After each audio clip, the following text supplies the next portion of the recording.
እናታችን ስትነግረን ምንድነው የምትለው? ዛሬ በረራህ ቢቀር ብለዋለች። ዛሬ ባትሄድ ብለዋለች። ልጄ ቅዳሜ ዕለት ህይወቱ ከማለፉ ከአንድ ቀን በፊት ስልክ ደውሎልኝ አሁንስ ደከመኝ፣ አንድ ቦታ ሄጄ ማረፍ እፈልጋለሁ ብሎ ነግሮኝ ነበር።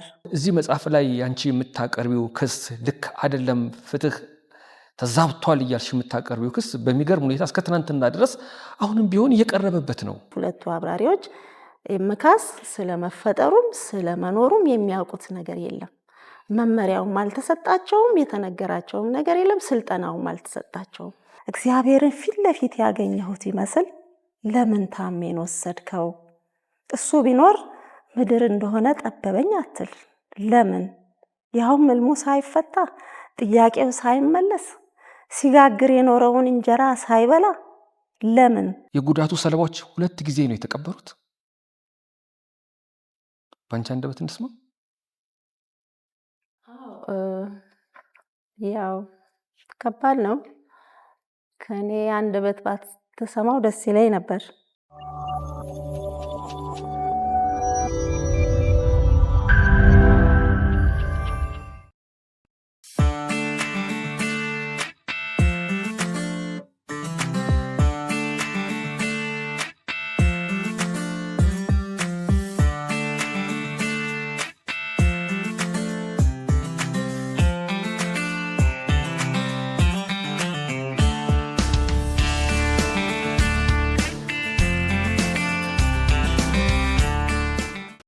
ያልገሩትን ፈረስ ፋሲካ ሙሉ።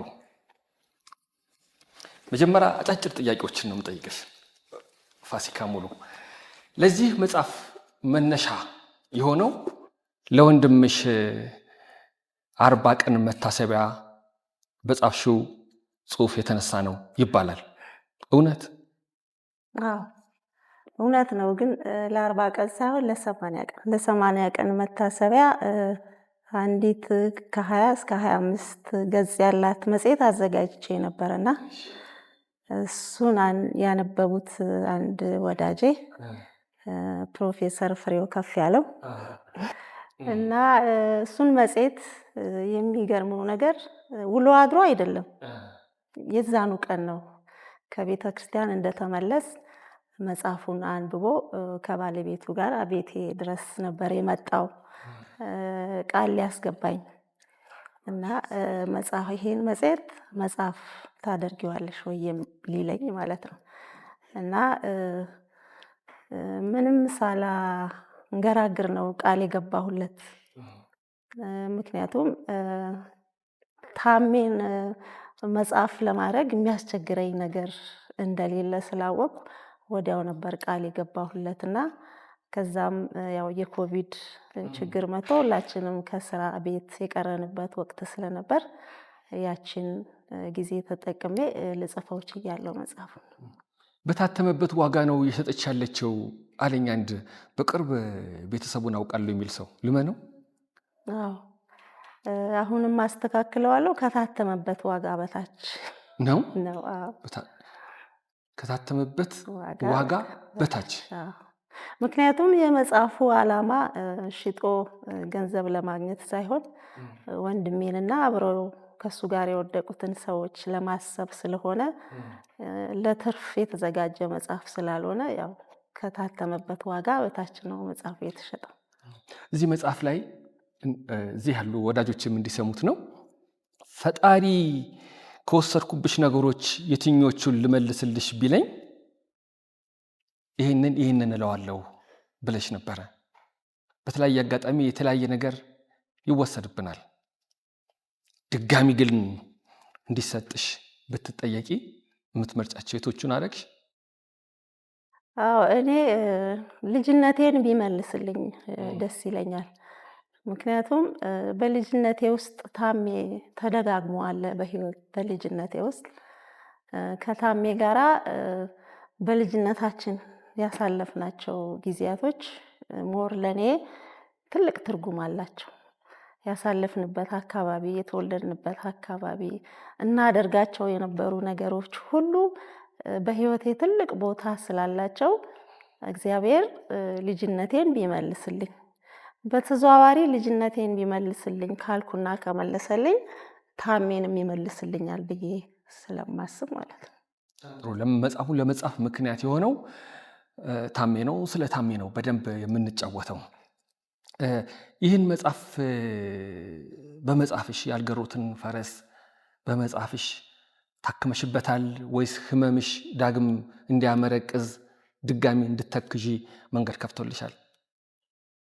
አዎ መጀመሪያ ስጽፈው መስሎኝ ነበር ከህመሜ የምታከምበት መጽሐፉን መስሎኝ ነበር። አንድም ከህመሜ የምታከምበት፣ ሁለትም ፍትህ የማገኝበት መስሎኝ ነበር ስጽፈው እና ስጽፈው የነበረኝ ሞራል ትልቅ ነበር።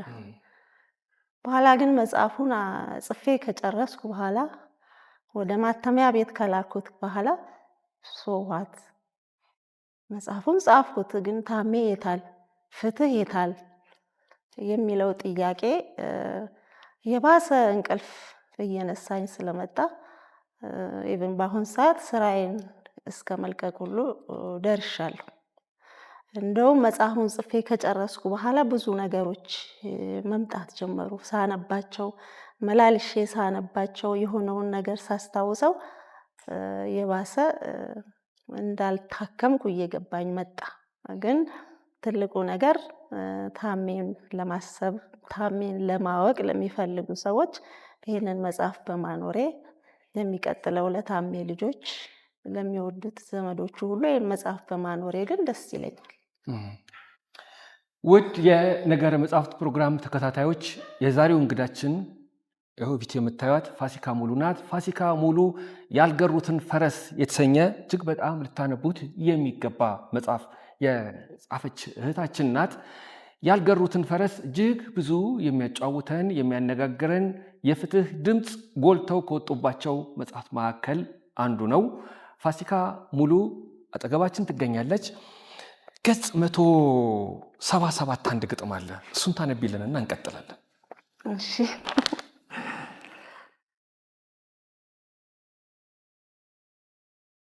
እሺ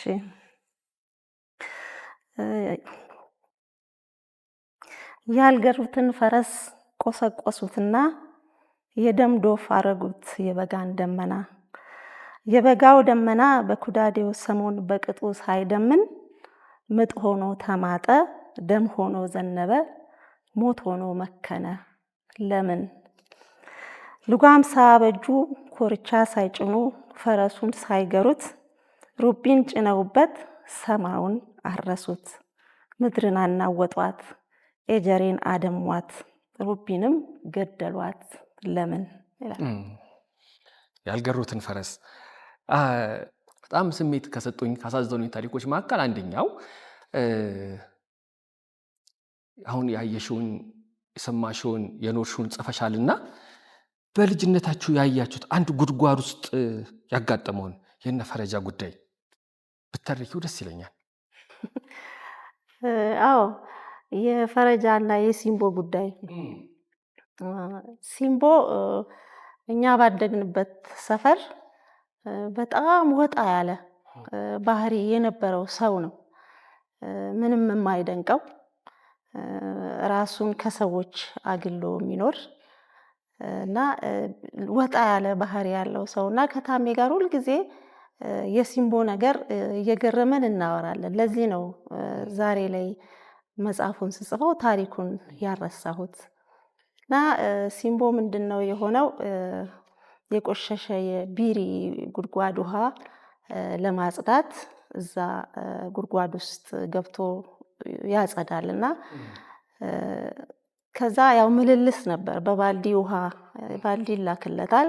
በባልዲ ውሃውን ይወጣል፣ ቆሻሻው ይደፋል። ያ ቆሻሻ ውሃውን ለማጽዳት መጨረሻ ላይ የመጣው ባዶ ባልዲ ነው፣ ውሃ ያልያዘና ከዛ ያው መደናገጥ ይመጣል። ብዙ ሰዎች ሊያወጡት ይሞክራሉ ወደ ቢሪው። ግማሽ ላይ ይደርሱና አፈነኝ እያሉ ከጉድጓድ ውስጥ ይወጣሉ። መጨረሻ ላይ አንድ የፈረደበት ፈረጃ እሱ ስራው በየቤቱ በግ ማረድ እና እንደዛ አይነት ስራ ነው የሚሰራው እና ተዋት ትግባ ፈረጃ አትችለውም እየተባለ እችላለሁ ብሎ ቢሪ ውስጥ ይገባል። የሰበሰበውን እነዚህ ቆዳዎች ምናምን በግ ስለሚያርድ እዛ አስቀምጦ ይገባል። ያው መጨረሻ ላይ እሱም ሳይወጣ ይቀራል ፈረጃም። ከዛ ያው ከጅማ ገብተው የሚያወጡ ኦክሲጅን ጭነው ገብተው የሚያወጡ ሰዎች መጥተው እነሱ ሲያወጧቸው መጨረሻ ላይ በህይወት የተገኘው ሲምቦ ነው መጀመሪያ ገብቶ የቀረው። ፈረጃ ግን አስክሬኑ ነው የወጣው። እና ከዛ በኋላ እንግዲህ ያው ድሮም ወጣ ያለ ባህሪ ነው ያለው ሲምቦ። እዛ ውስጥ ማደሩም ቢሪ ውስጥ ማደሩም ምን ማለቱም የፈጠረበት ጫና አለ። ያው ይሄንን የምታስበው አሁን ላይ ሆነ ስትስለው ነው። ያኔ ልጅ ሆና ምንም እንትን ላትለው ትችላለህ። እና ያለውንም ነገር ለሰዎች ለማስረዳትም አልቻለም ነበረ ሲምቦ። ሰውም ደፍሮ የጠየቀውም ነገር አልነበረም። እዛ በቃ እድሉ ነው ፈረጃ ሞተ ሲምቦ ተረፈ ተብሎ የዛ የውሃው የጉድጓዱ ታሪክ በዚህ አለፈ። እኔና ታሜ ግን እስከ መጨረሻው ድረስ የአጋሮን ታሪክ ስናወራ የወሬያችን አርዕስት ውስጥ ሲምቦና ፈረጃ እየተነሱ እንጫወትበት ነበር ማለት ነው። አሁን ልጅነታችሁ የተሸመነው የተፈተለው የተዳወረው እዛው አጋሮ ነው። ከአጋሮ ብዙ አናገኝም ስለ አካባቢው ራሱ የሚገልጽ እንደዚህ አይነት ትናንሽ የሚመስሉ ታሪኮች በራሳቸው ምሉእ ናቸው። በነገራችን ላይ ልጅነታችን በየሰፈሩ ውስጥ በምናገኛቸው የተለየ ባህሪ ባላቸው ሰዎች የተከበበ ነው። በተለይ ልክ እንደዚህ አሁን ይሄ ገባ ሲምቦ አየ አንድ ቀን አደረ ከአስከሬን ጋር ማደር መቻሉ ሊሆን ይችላል። እሱን አወጣዋለሁ ብሎ የገባው ሰው አረፈ፣ እሱ ግን ተረፈ። ከዛ በኋላ አእምሮ ተነካ። ምን አየ የምትይው ነገር አለ። ከዛ በጣም ልክ እንደ ፊልም ሁሉ ይመስላል። እንግዲህ በጋርዶ ሲመጣ ነው። በጋርዶ መጥቷል። ቆዳ አለ። ቆዳውን አስቀምጦ ነው የገባው። ምናልባት አስቡት፣ የራሱ ህይወት የራሱ ኑሮ ራሱ የሚንከባከባቸው ሰዎች ይኖሩታል። እኔ አወጣዋለሁ ብሎ በገባበት ነው እሱም የቀረው ማለት ነው። ስንቶቹ ፈርተው ተመልሰዋል። ከዛስ ውሾቹ ያንን ቆዳ እየጎተቱ ሲሄዱ ሁሉ ይታያል። በቃ ለሆነ ሰው የሆነ ሰው ዋጋ ከፍሏል። እዚህ ጋር ብዙ ነገሮችን ሊያሳየን ይችላል። ከትልቁ ነገር እንነሳ፣ ፍቅርን ሊያሳየን ይችላል። ከመተሳሰብ ምናልባት ፈረጃ የሲምቦ ህይወቱ በራሱ ያሳዝነው ይሆናል በዛን ሰዓት። ስለዚህ ሲምቦን ማዳን አለብኝ የሚል ይሄ የፍቅር የስስት ሊሆን ይችላል። አንዱን ትልቁን ነገር አንስተን ስናይ እኔ ሌላም ነገር አያለው በዚህ ውስጥ ምናልባት ድህነትንም አያለው። ምክንያቱም በጋርዶ የሚያገኘው ገንዘብ ትንሽ ሊሆን ይችላል፣ ግን ዋጋ ከፍሎ ሌሎች ሰዎች ያቃታቸውን ነገር እሱ ጥሶ ገብቶ ጉድጓድ ውስጥ ሲምቦን ቢያወጣው የሚያገኘው ገንዘብም ከፍ ያለ ሊሆን ይችላል። ማህበራዊ ከበሬታውም ከፍ ነው። ከዛ ከድህነት ጋርም ታያይዘዋለህ። አሁን አንተ እንዳልከውም ማህበራዊ ከፍታውም ደግሞ ሌላው የእይታችን መስመር ይሆናል ማለት ነው። እሱን ቢያወጣ ፈረጃ ከዛ በኋላ በበግ አራጅነቱ ብቻ ሳይሆን ሰው የሚያውቀው ሲምቦን ከጉድጓድ በማውጣቱ እንደ ትልቅ ዋጋ እንደ ትልቅ ከበሬታም ሊታይለት ይችላልና ያው እሱን ስላልሆንክ ይሄ ነው ማለት አይቻልም እንጂ በብዙ አንግል ልናየው እንችላለን። ያችን አጋጣሚ በብዙ አንግል ማየት ይቻላል። እውነት ነው። አሁን ያልገሩትን ፈረስ ለመጻፍ ዝም ብሎ የኖርሽውን ብቻ አልበቃሽም። ጠይቀሻል። ሰለባ የሆኑ ሰዎችን የተፈጠረውን አደጋ ሁሉ መርምረሻል። በደግነት በቸርነት የተጻፈ መጽሐፍ ነው። የቋንቋ አቅሙም የትረካ ኃይሉም ሊመሰገን የሚገባው መጽሐፍ ነው ያልገሩትን ፈረስ። የኔ ጥያቄ ይህን መጽሐፍ ከማንበብ በፊት ፋሲካ ሙሉ የሚለውን ስም መጽሐፍ ሽፋን ላይ አይቼው አላቅምና የት ነበርሽ? ጥሩ ጥያቄ ነው። ነበርኩ ከዛ በፊት ምናልባት አንባቢዎች ጋር አልደረስኩ ይሆናል እንጂ መጻፍ ያለብኝን ነገር እኔ ከዛሬ 30 ዓመት በፊት ጽፌያለሁ። አዎ ጽፌያለሁ። ያው በልጅነት ስለምትጽፈው ከነ ፔጁም አረሳውም። ከ260 ፔጅ በላይ ያውም በእጄ በብዕር ምናልባት አሁን በኤ5 ኮንቨርት ብናደርገው ከዚህም የበለጠ ፔጅ ሊወጣው የሚችል መጽሐፍ ጽሁፍ ጽፌ ነበር። ያልታተመ የአምባሩ ሚስጥር ይላል። የአምባሩ ሚስጥር ይላል የመጽሐፉ አርዕስት። እና ያው ግጭቶች ብዙ ጊዜ ህይወትን የሰውን ህይወት ብቻ ሳይሆን የሚሰልቡት ብዙ ነገራችንን ነው አይደል የሚወስዱት ግጭት ሲፈጠርና ያኔ አለማያ ዩኒቨርሲቲ ነበርን።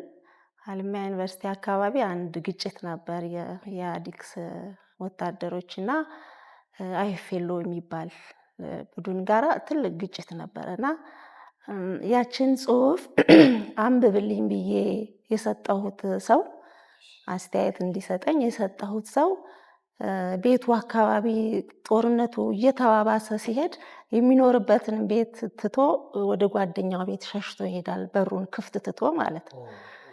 በዚህ መሃል ሌቦች ገብተው የእሱን ዕቃ ሲወስዱ ያቺ ያልታደለችውም የኔም ጽሁፍ አብራ ተሰረቀች እና በዛ ምክንያት ልክ በልጅነት የወለድከው የመጀመሪያ ልጅህ የሞተ ያህል ነበር ያኔ የደነገጥኩት።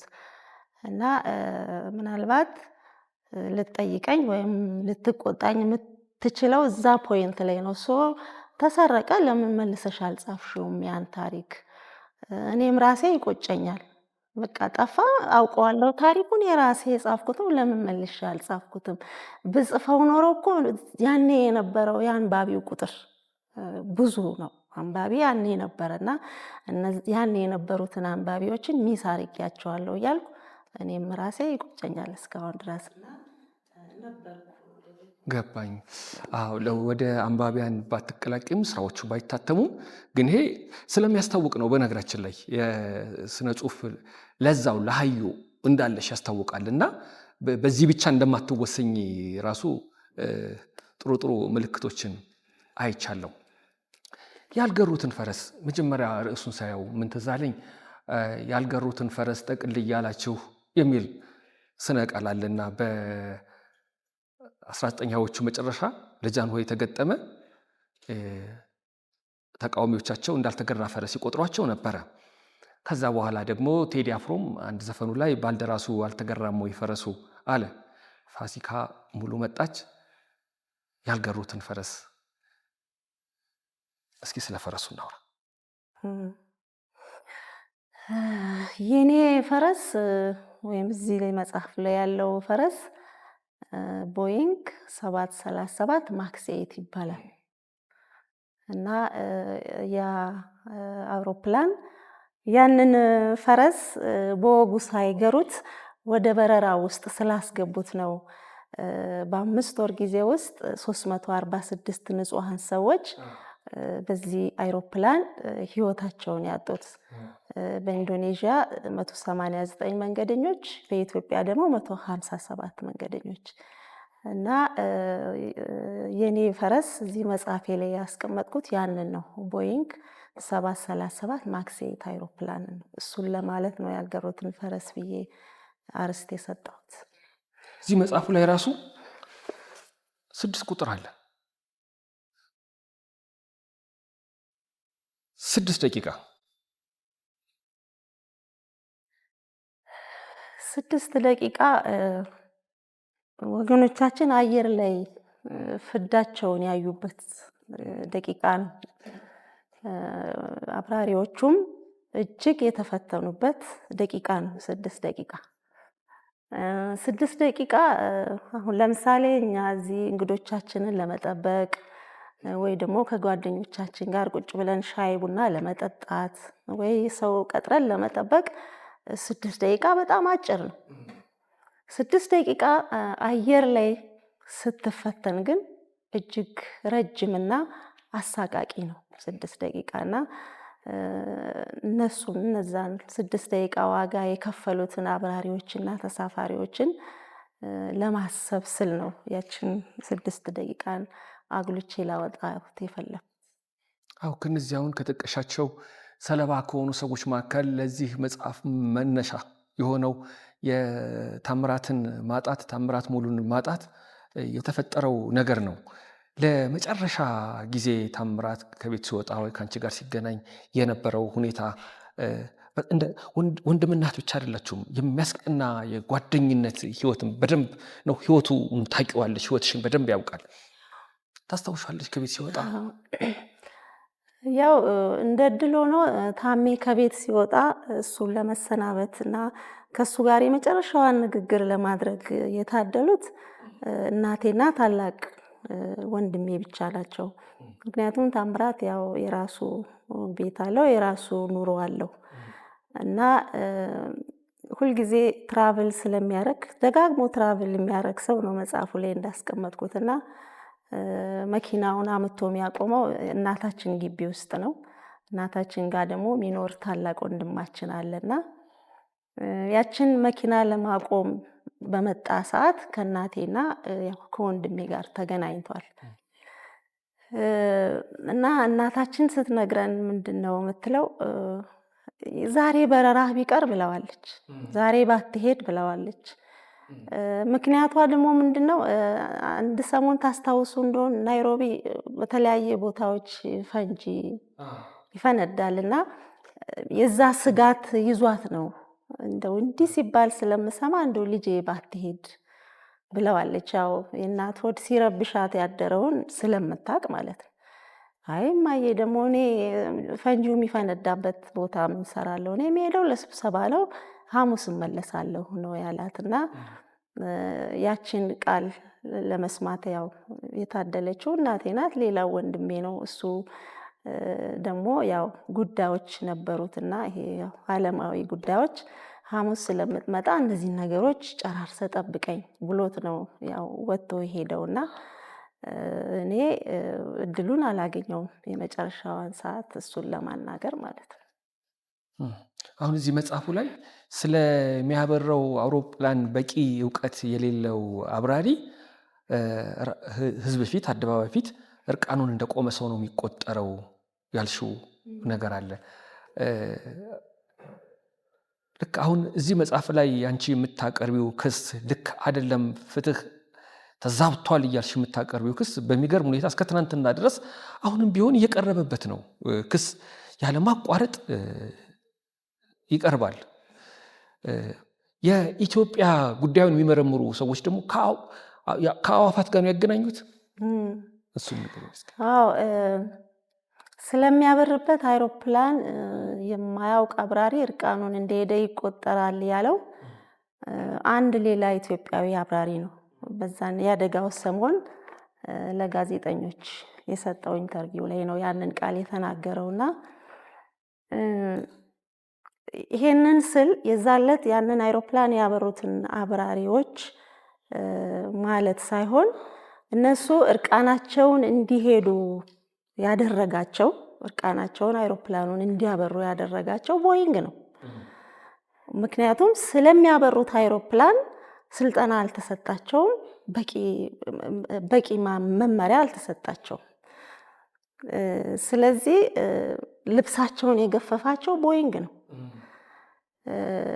ምንድነው ኤምካስ የሚል ሶፍትዌር አይሮፕላኑ ላይ ተገጥሞ ነበር። ስለዛ ሶፍትዌር አብራሪዎቹ የሚያውቁት ነገር የለም። በተለይ የመጀመሪያውን አደጋ የተጋፈጡት የኢንዶኔዥያው የላይን ኤር አብራሪዎች ሁለቱ አብራሪዎች ኤምካስ ስለመፈጠሩም ስለመኖሩም የሚያውቁት ነገር የለም። መመሪያውም አልተሰጣቸውም፣ የተነገራቸውም ነገር የለም፣ ስልጠናውም አልተሰጣቸውም። ከዛ ከኢንዶኔዥያው አደጋ በኋላ ግን የባነኑ ሰዎች አሉ፣ የባነኑ አየር መንገዶች አሉ። ለምንድነው ኤምካስ የተገጠመው? የኤምካስ ሮል ምንድነው? ለምንድነው ኤምካስ ከአብራሪው እውቅና ውጭ አይሮፕላኑን የሚመራው ለምንድነው የሚሉ ኢሹዎች ተነስተው ነበር እና ያን ፕሮብሌም ሶልቭ ሳይደረግ ነው 5 ወር ሙሉ የአይሮፕላን ሲበር ቆይቶ የኢትዮጵያው አደጋ የተከሰተው ማለት ነው። ስለዚህ እነዚህ አብራሪዎች ፈተናቸውን ያበዛባቸው ወደ በረራው ሲገቡ ምንም የታጠቁት ነገር ስለሌለ እርቃናቸውን ስለሄዱ መመሪያውን ስላላገኙት ነው። እና ያንን ለማለት ነው እሱን አባባል የተጠቀምኩት። እንዳልከው ይሄንንም ያለው አንድ የኢትዮጵያ አብራሪ ነው። በጥልቀት ሊታይ የሚገባው ሊመረመር የሚገባው ነው። ስለምንሄድበት ነገር ለብዙ ሰዎች ሕይወት መቋጨት ምክንያት ሆኗል። ገጽ 382 እስኪ ግለጭና አሁን የ6 ደቂቃ ታሪክ ነው። 6 ደቂቃ በሕይወት ውስጥ 6 ደቂቃ በሆነ ድርጊት ውስጥ ያለውን ኃይል እንድታውቁ ነው። አደጋው ከደረሰ በኋላ አንድ አባት ለማጽናናት የተናገሩትን ታነብልናለች። 6ኛ ደቂቃ ላይ ሲደርስ አቁም ይላታለሁ። እሺ ልጄ አሉኝ አዛውንቱ ካቀረቀሩበት ቀና ብለው። እንባ የቃጠረውን አይናቸውን መሬቱን የሚደበድብ እግራቸው የልብ ስብራታቸውን ይመሰክርባቸዋል። አዛውንቱ አሳዘኑኝ። ከድፍን አገር እንዲህ አይነት አደጋ ለምን እሳቸው ደጅ ላይ ሆነ እያልኩ መጠየቅ ጀመርኩ። በጥያቄ የተለከፍኩ ይመስል አቤት አባቴ ያልኳቸው ካፋቸው የሚወጣውን ቃል በጉጉት እየጠበቅኩ ይኸውልሽ ልጄ ከሰማይ ላይ ወድቀንም ብንሞት ባልጋችን ላይ እንደተኛንም ብንሞት ሞት እንደሆነ ያው ሞት ነው። የተከበረና ያልተከበረ ሞት እያለ ለሞት ስም የሚያወጣው ሰው ነው። በክብር ብንቀበርም ሳንቀበር ብንቀርም ከሞት ወዲያ አፈር ሆነን ትቢያ እንሆናለን እንጂ ችግኝ ሆነን ዳግመኛ አንለመልምም አሉኝ። የሚሰማኝን ስሜት ለማወቅ ነው መሰል አይን አይኔን እያዩ እንኳን አዩኝ። ለጥያቄ መልስ ያገኘሁ መስሎኝ ከስራት የመፈታት ስሜት ተሰምቶኝ ነበር። ሁለተኛ አላጉረመርምም ብዬ ለራሴ ቃል የገባሁትም ያለት ነበር። የወገኖቻችን የ1ኛ ዓመት መታሰቢያቸውን ለማክበር ከ35 ሀገራት ከመጡ ሀዘንተኞች ጋር ወደ ስፍራው ባቀናን ጊዜ ደግሞ አንዲት አባቷን በሞት የተነጠቀች ኬንያዊ ወጣት ከሀዘንተኛው ፊት ቆማ አባቴ የሞተው በግፈኞች ሴራ ነውና አንድ ቀን ፍትህን ማግኘት አይቀርም፣ ምድር ብታልፍም እንኳን የፍትህ ዋጋ በሰማይም አለ ብላ ስትናገር ሰማሁና የፍትህ ጥማቴ ረክቶ ቁጭቴ ሁሉ የለቀቀኝ መስሎኝ ነበር። ግን አይደለም። ያጽናኑኛል ብዬ በልቤ መዝገብ የያዝኳቸው ቁም ነገሮች ሁሉ ብልጭ እያሉ ድርግም ከማለት ባለፈ እስከ ወዲያኛው ሊጠግኑኝ አልቻሉም። ስለዚህ እግዚአብሔርን ፊት ለፊት ያገኘሁት ይመስል ለምን ታሜን ወሰድከው? እሱ ቢኖር ምድር እንደሆነ ጠበበኝ አትል። ለምን? ያውም ሕልሙ ሳይፈታ ጥያቄው ሳይመለስ ሲጋግር የኖረውን እንጀራ ሳይበላ ለምን? አዛውንት አባቱ አያሳዝኑትም? አያሳዝኑህም? የራሷን ዛሬ ሽጣ የታሜን ነገ ያሰመረችለት እናቱስ እያልኩ ያንኑ ደካማ ጥያቄን በመጠየቅ ስባዝን ቆይቼ ከ2 ዓመት በኋላ አንድ አጽናኝ ቃል በሰው በኩል ከፈጣሪ ተላከልኝ። የእግዚአብሔር መልእክተኛ ሆኖ ወደ ቤቴ የመጣው ደግሞ የገዛ አጎቴ ማንበግሮት ከበደ ነበር። ማንበግሮት ልጄ ብሎ ነው ንግግሩን የጀመረው። እኛን በማሳደጉም ሂደት እጁ አለበትና እንደ ወላጅ አባት የምናየው ስለነበር ታሜን ልጄ እያለ መጥራት ይቀናዋል። ልጄ ቅዳሜ ዕለት ሕይወቱ ከማለፉ ከ1 ቀን በፊት ስልክ ደውሎልኝ አሁንስ ደከመኝ፣ አንድ ቦታ ሄጄ ማረፍ እፈልጋለሁ ብሎ ነግሮኝ ነበር አለኝ። ማንበግሮት ይህንን ሲነግረኝ ከሚተናነቀው እንባ ጋር ግብ ግብ ገጥሞ ነበር። ፊቱ የሐዘን ጥላሸት ለብሷል። በሰውነቱ ላይ ቁጭት የነገሰበት ይመስላል። እኔ ግን እንደ ማንበግሮት እንባ አልተናነቀኝም። ይልቅ ከንፈሬን ሳላላቅቅ ፈገግ ነበር ያልኩት። የሐዘን ጥላሸትም በገጽታዬ ላይ አይታይም ነበር። ይልቁንም ቅባት የቀቡኝ ያህል ፊቴ የወዛ ነበር የመሰለኝ። እንደ ማንበግሮት ቁጭት አልነገሰብኝም።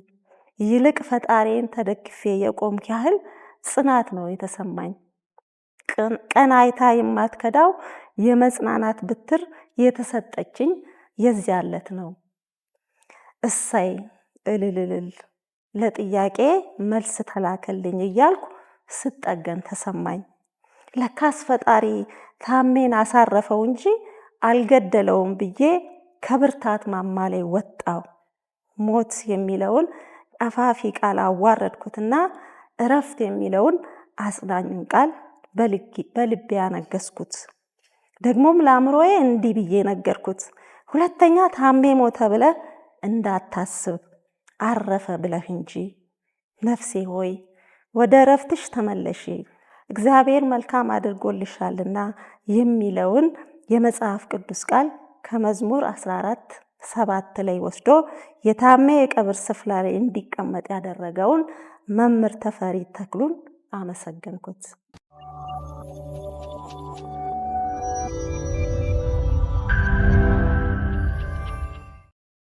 ስንት ሰው ነው ያጣ ነው? 157 በኢትዮጵያ አደጋ፣ 189 በኢንዶኔዥያ አደጋ። በዚሁ ማለት ነው የሚጮኸው ይሄ መጽሐፍ የሚጮኸው ለነሱም ጭምር ነው። ኢንዶኔዥያ ለተፈጠረው ክስተት ተከሳሽ ባይሆን አቤት ሲባል ሲባል የጥሪ ድምፅ ቢሰማ ኖሮ ኢትዮጵያ ውስጥም ባልተደገመ ነበረ ነው። እውነት ነው። ምክንያቱም የኢንዶኔዥያ አደጋ ከተከሰተ በኋላ ቅድም እንዳልኩት ኤምካስ የሚባለው ሶፍትዌር አውሮፕላኑ ላይ ስለመገጠሙ ይፋ የወጣው ከዛ በኋላ ነው። እና መገጠሙ ብቻ አልነበረም ችግሩ፣ የተገጠመበት መንገድ፣ እንዲሰራ የተደረገበት መንገድና አብራሪዎቹ በቂ ስልጠና ያለመውሰዳቸው ነው አደጋውን አስከፊ ያደረገው። ለምን ስልጠና አልሰጡም፣ ኤምካስ ለምን ተገጠመ ምናምን የሚለው ደግሞ እሱም ራሱ የራሱ ብዙ ትንታኔ ያለው መጽሐፉም ላይ ለመተንተን ሞክሬያለሁ። እና በዛን ሰዓት ይጮሁ የነበሩት የዋና አብራሪው እናትና የዋና አብራሪው ሚስት ብቻ ነበሩ ይጮሁ የነበሩት። የኢንዶኔዥያው በረራ የዶሜስቲክ ፍላይት ነው፣ የሀገር ውስጥ በረራ ነው። የሞቱትም ኢንዶኔዥያ ናቸው በብዛት። የነሱ ጩኸት ታፍኖ የቀረውም አንደኛው ነገር በዛ ምክንያት ነው። ወደ ኢትዮጵያ አደጋ ስትመጣ ግን የ35 ሀገር ዜጎች ናቸው በዚህ አደጋ የሞቱት። ምክንያቱም በረራው ኢንተርናሽናል በረራ ስለነበር እና በዚህ አደጋ አሜሪካኖች ሞተዋል፣ ካናዳዎች ሞተዋል። ለተባበሩት መንግስታት ስብሰባ የመጡ ወደ ናይሮቢ ሄዱ የነበሩ 22 ሰዎች ሞተዋል። እና የኢትዮጵያውን ጉዳይ ያጦዘው ያ ነው። በቃ ሁሉም ተነካ። ሁሉም ሲነካ እንደውም የኤፍኤን ትዕዛዝ ሳይጠብቁ እነ ካናዳ፣ እነ ጃፓን፣ እነ ቻይና በረራውን ወዲያው ነው ያስቆሙት ማለት ነው። ምክንያቱም ሁሉንም ነው የነካው ያ አደጋ። እና ያ የኢንዶኔዥያው አደጋ አንደኛ ሁሉም ስላልተነካ ዓለም ጩኸታቸውን አልሰማቸውም። ሁለተኛ ያው ቦይንግ ጉልበተኛ ነው፣ ትልቅ ድርጅት ነው፣ ቦይንግ ትልቅ ኩባንያ ነው። እና ቦይንግም ያንን ጩኸት የማፈን እድል ስላገኘ ያ ምላሽ ሳይሰጠው ቀረና ያው 5 ወር ባልሞላ ጊዜ ውስጥ የኢትዮጵያ አደጋ ተከሰተ ማለት ነው። አሁን ይህን መጽሐፍ ከጻፍሽ በኋላ የተፈጸመ አዲስ ነገር አለ? በቦይንግ በኩል እንደዚህ ጉዳት ለደረሰባቸው ቤተሰቦች እንዲህ ተብሎ የተደረገ እንቅስቃሴ አዲስ መረጃ አለሽ? አዎ ያው ቦይንግ ትልቁ ነገር ጥፋቱን አምኗል። ጥፋቱን ሲያምነው ውሎም አላደረም። ምክንያቱም ልክ እንደ ኢንዶኔዥያው አደጋ ጥፋቱን በሚሸፍንበት ደረጃ አይደለም የኢትዮጵያው አደጋ የተከሰተው። ስለዚህ ያኔ በተደጋጋሚ የቦይንግ ሲኦ ዴኒስ ሙሊንበርግ የሚባሉት በቴሌቪዥን መስኮት እየቀረቡ ይቅርታ ይጠይቁ ነበር በተደጋጋሚ። ስህተታችንን አምነናል፣ ይሄ ስህተት ሁለተኛ አይፈጠርም በሚል እና ያው ቦይንግ ስህተቱን ስላመነ እና የአይሮፕላኑም ችግር በይፋ ስለወጣ ለ3 ዓመት አይሮፕላኑ እንዳይበር ተደርጓል። ለ3 ዓመት ለ35 ወራት ኦልሞስት ለ3 ዓመት አይሮፕላኑ ከበረራ ታግዷል።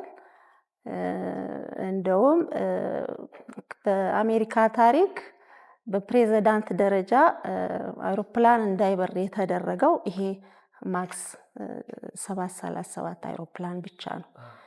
ትራምፕ ነበሩ ያኔ የአሜሪካ ፕሬዝዳንት። በሳቸው ትዕዛዝ ነው አውሮፕላኑ እንዳይበር። እንደውም ትራምፕ አውሮፕላኑን እንዳይበር ትዕዛዝ ሲሰጡ ወደ ሌላ ከተማ የበረሩት አውሮፕላኖች እንኳን እዛው እንዲቀሩ ነው የተደረገው። ተመልሰው ወደ ስቴሽናቸው እንዳይመጡ ነው የተደረገውና ይሄ ትልቅ እርምጃ ነው። ሁለተኛ ያው ቦይንግ 35 ወር አውሮፕላኑ ስላልበረረ ለአየር መንገዶቹ ያው የኪሳራቸውን ከፍሏል። ለተጎጂ ቤተሰቦችም ኮምፐንሴሽን ከፍሏል። ለሚገባቸው ቤተሰቦች ኮምፐንሴሽን ከፍሏል። ትልቁ ነገር ግን እስካሁን ያልተፈታውና እስካሁን በሂደት ላይ ያለው እያንዳንዱ የቦይንግ ኢንጂነሮች በዚህ አውሮፕላን ላይ ይሄ አውሮፕላን ሲሰራ እጃቸው ያረፈበት የቦይንግ ኢንጂነሮች እና መመሪያውን የሰጡት ኃላፊዎች ጭምር በወንጀል እንዲጠየቁ የሚደረገው ክስ እስካሁን እልባት አላገኘም፣ ግን እስካሁን አልተቋረጠም፣ እየተካሄደ ነው ያለው። አሁን ያልገሩትን ፈረስ ላይ ወንድምሽን ብቻ አይደለም የምናየው፣ ብዙ ቤት ነው የሚያንኳኳው። ብዙ የተጎጂ ቤተሰቦችን ስሜት ለመከታተል ያደረግሽው ነገር ይገርማል።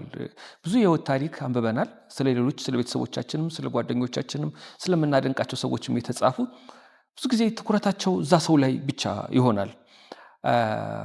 ያንቺ አንዱ የቸርነት መገለጫ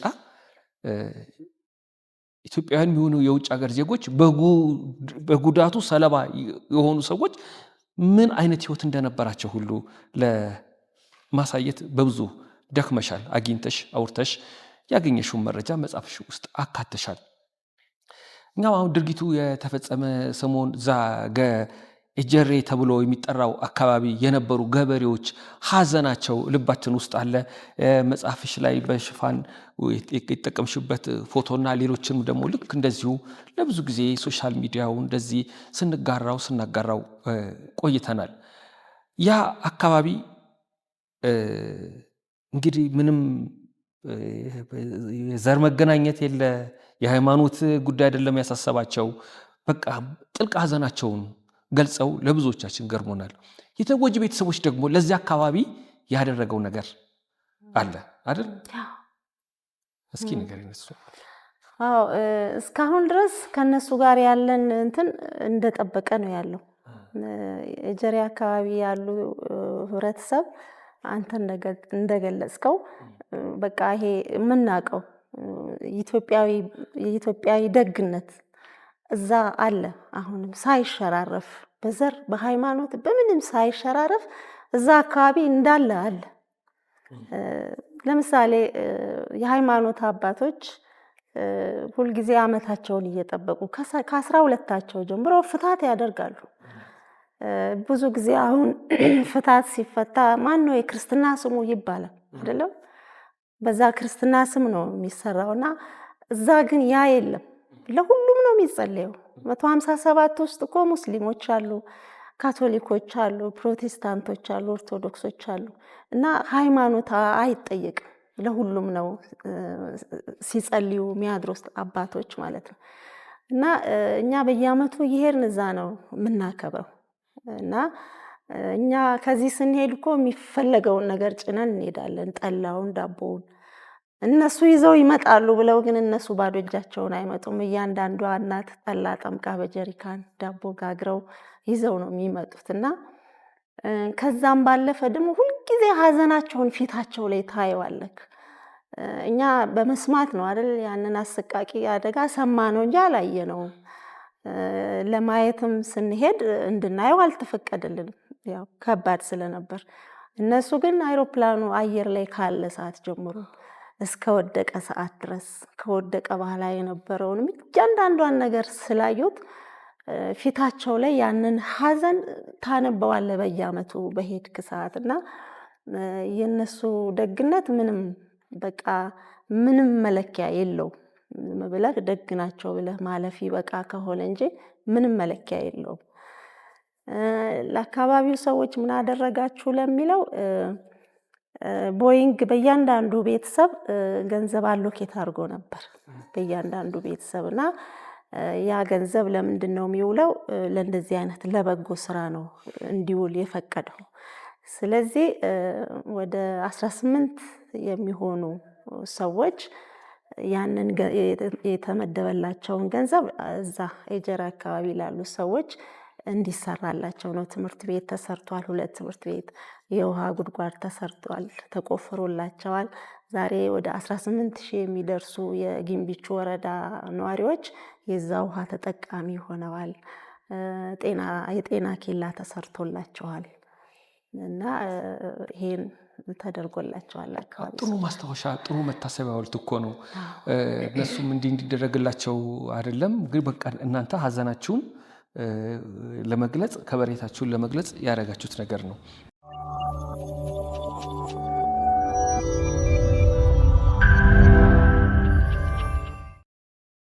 እንደው አንቺን መጽሐፍ ሳነብ እንደው የኛ ሀገር ድራማ የኛ ሀገር ገመና መቼ ነው የሚያልቀው የሚል ስሜት የፈጠረብኝ በጣም ድባቴ ውስጥ የከተተኝ የጉዳቱ ሰለባዎች 2 ጊዜ ነው የተቀበሩት። ባንቺ አንደበት እንስማ። ያው ከባድ ነው። ከኔ አንደበት ባትሰማው ደስ ይለኝ ነበር።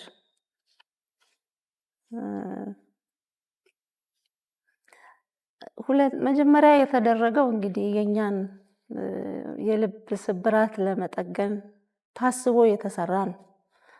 ያው አሁን ላይ ቆመን ስናስበው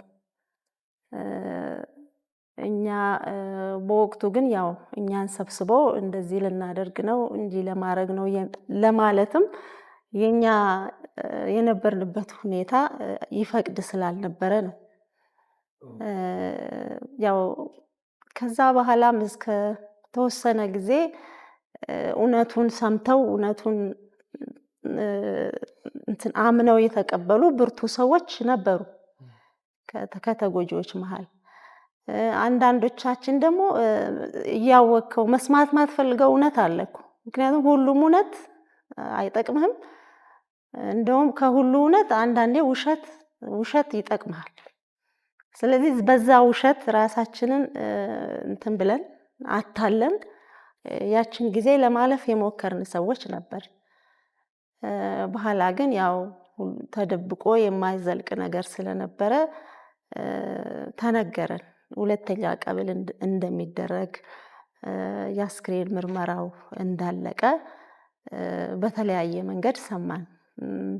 ከሁሉ ልብ የሚሰብረው በሚዲያ የሰማነው ዜና ልብ ይሰብር ነበር። አንደኛ የአዲስ ዓመት ዋዜማ ነው። ያው እንደማንኛውም ሰው ቁጭ ብለህ ቴሌቪዥን ስታይ ያ ዜና ሲመጣ ትደነግጣለህ። የመጣው ዜና እናንተ በቃ ቀብረናል ብላችሁ ጨርሳችኋል፣ ግን ባዶ ሳጥን ነው። አዎ ያንን አሁን ቅድም እንዳልኩ ቀብረናል ብሎ ጨርሶ ቁጭ አላለ። አሁን ለኔ አባት አይ አልቀበርንም ልትላቸውም አትችልም፣ ብትላቸውም አይገባቸውም። እንደዛ በየፋሚሊ ውስጥ እንደዛ አይነት ሰዎች አሉ፣ ልትነግራቸው ማትችላቸው ሰዎች ማለት ነው። ግን ያ ዜናው ሲወጣ እንደ ቀላል ነገር ነው።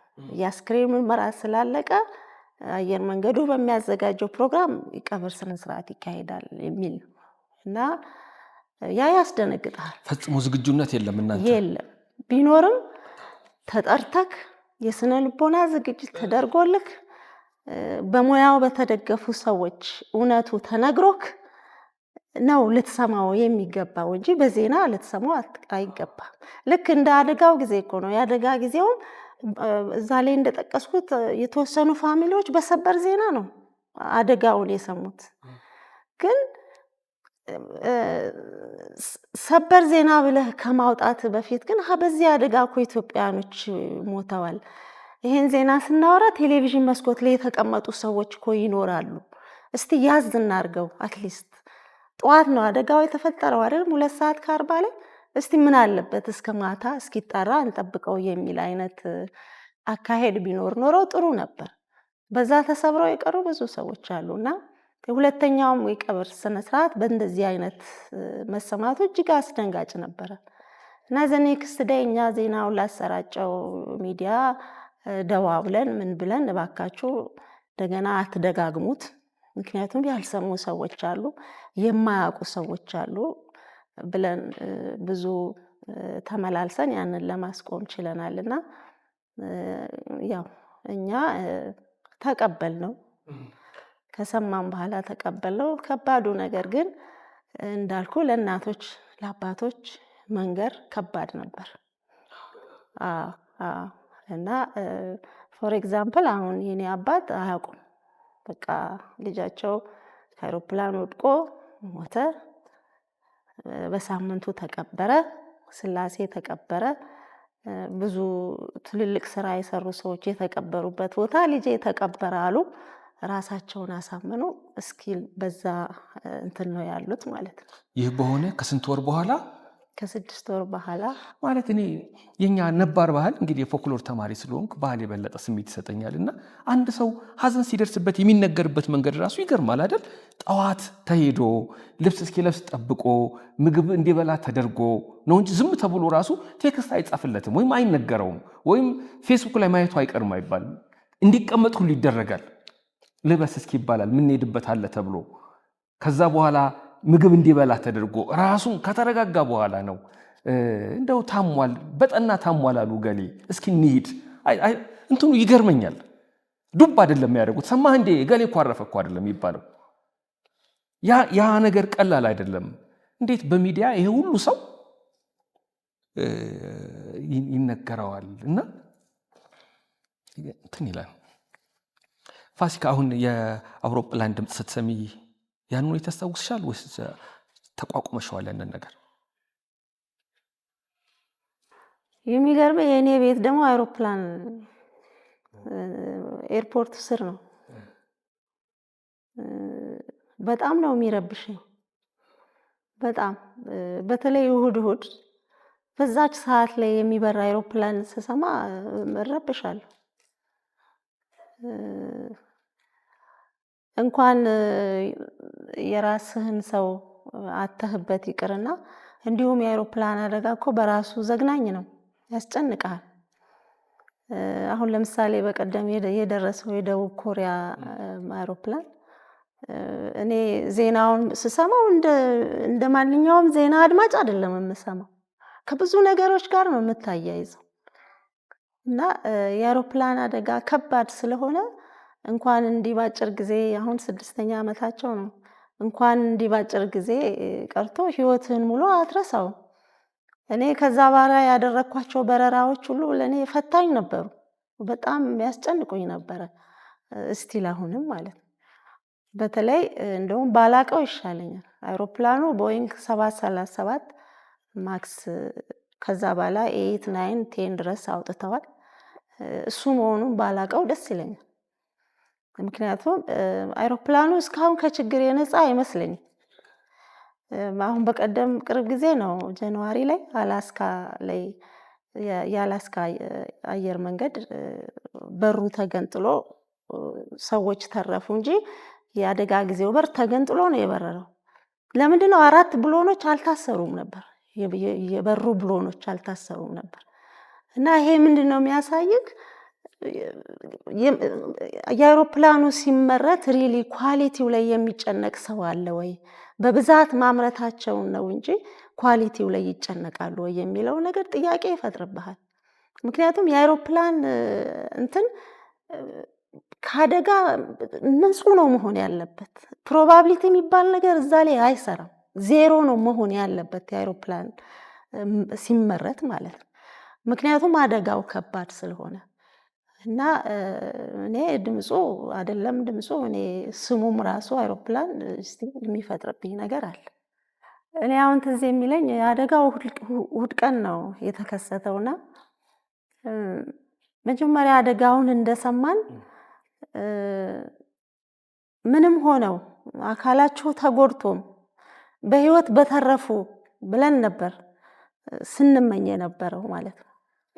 ቁርጡን የመጨረሻውን ቁርጥ እስክንሰማ ድረስ ማለት ነው። አካላቸው ጎድሎ ቢተርፉልን ያልነው ለራሳችን መጽናኛ ፈልገን ነው እንጂ ለነሱ እኮ አይጠቅማቸው። ከአውሮፕላን አደጋ አካሉ ተርፎ የሚኖር ሰው ኑሮ አይደለም የሚኖረው። ከዛ በኋላ ጉዳቱ ከባድ ስለሚሆን ያንን የምትመኘው ራስህን ለማጽናናት ራስህን ከሐዘን ለማስመለጥ ስትል ነው። ከዛ በኋላ ደግሞ አይ በህይወት የተረፈ የለም ቁርጣችሁን እወቁ ከተባልን ጊዜ በኋላ ደግሞ ቀጥለን የፈለግነው የመጽናኛ መንገድ ደግሞ ምንድነው? አካላቸውን አግኝተን ለማሳረፍ ነበር ፍጥነታችን። ያ እነሱን አካል አግኝቶ ማሳረፍ ለሟች የሚጠቅመው ነገር ኖሮ አይደለም። ቅድም ያስነበብከኝ አዛውንቱ ተቀበርንም አልተቀበርንም አፈር እንሆናለን እንጂ ችግኝ ሆነን አለመለምም እንዳሉት ማለት ነው። እና አካላቸውን ማሳረፍ የፈለግነው ለራሳችን መጽናኛ እንጂ ለነሱ የሚጠቅመው ነገር የለም። ከዛ በኋላ ደግሞ እኔ ያው ሌሎች በተለያየ መንገድ ራሳቸውን ሊያጽናኑ የራሳቸውን መንገድ የፈለጉ አሉ። እኔ በጣም ካጽናኑኝ ነገሮች ያው የቤተክርስቲያን አባቶች የሚመክሩህ ነገር ያጽናናሃል። እንደውም 30 ቀናቸውን እዛ ቅድስት ሥላሴ ቤተክርስቲያን ስናከብር አንድ አስተማሪ ሲነግረን ከመወለድ ቀን ይልቅ የመሞት ቀን ይሻላል ብሎ የነገረኝ ቃል ይሄ ትልቅ ቃል ነው። በጣም የሚጠግንህ ቃል ነው። ለካ እነሱ ወደ ተሻለ ነገር ነው የሄዱት። እኛ እዚህ ያለነው ነን የምንጎዳው ብለህ ራስህን ታጽናናለህና ብዙ ጊዜ ለመጽናናት አጽናኝ ቃላቶችን መስማት በየራሳችን ሃይማኖት በየራሳችን እምነት የሚያጽናኑ ቃላቶችን መስማት ያጽናናል ብዬ አስባለሁ።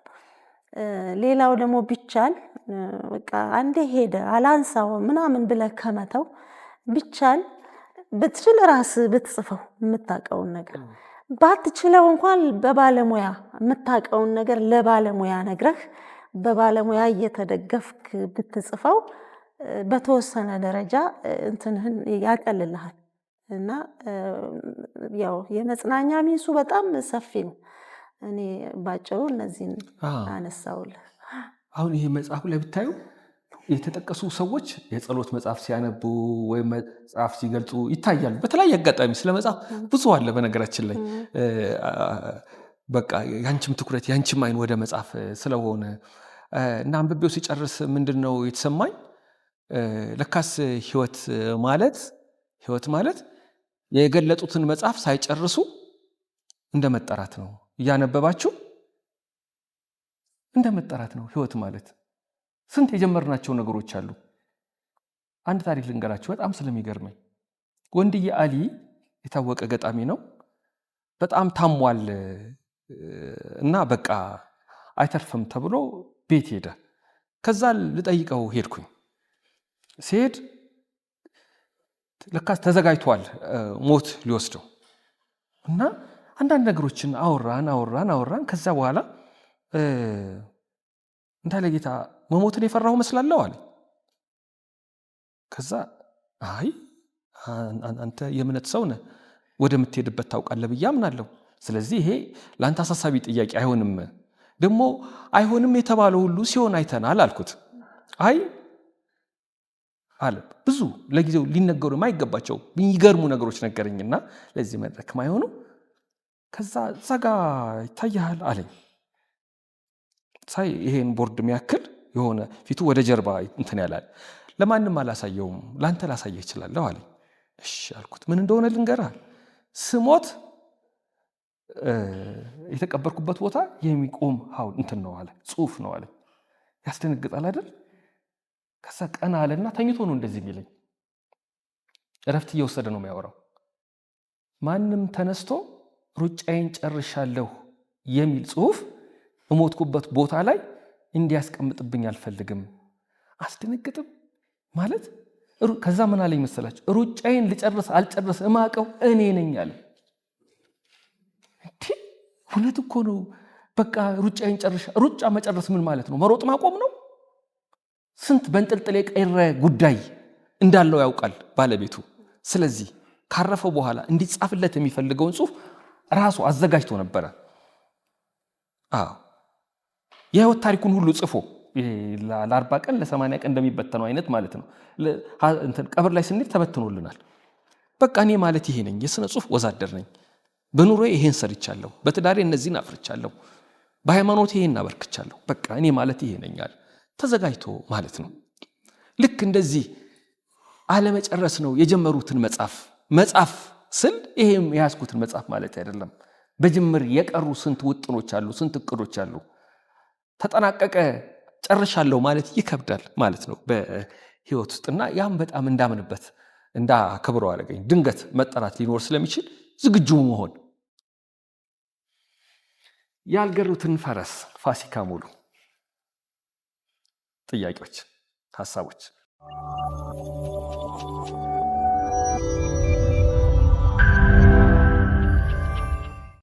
በጣም አመሰግናለሁ። መጀመሪያ ስንት ዓመት ሆነ? እሱ ሲያርፍ 48 ዓመቱ።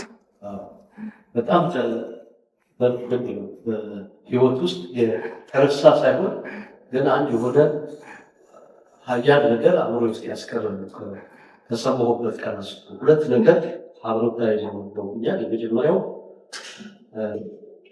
የተባለው ሁሉ ሲነግሮት የተባለ ይችላል አጋጣሚ የተነገረው ሁሉ ለት ሆኖ በሌላ በኩል ያየሁት ነገር ያኔም ገርሞ ነበር።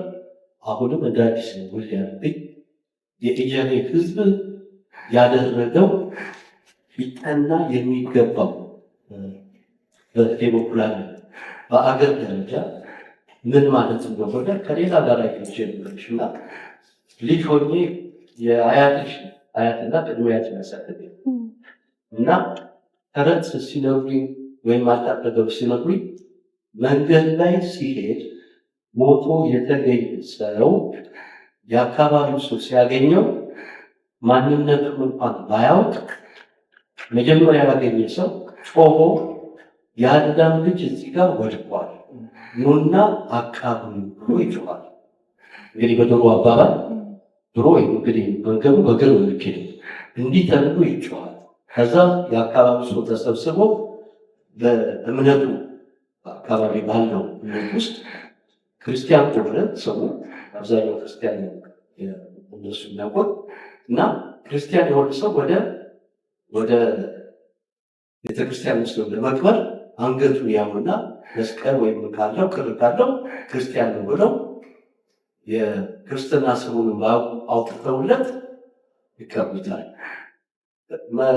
ከሌለው ምልክት ከሌለው ግን የአዳም ዘር ነው ብቻ ወስደው ከቤተክርስቲያኑ አካባቢ ይቀበላል የሚል ተረት ይነግሩኝ ነበር።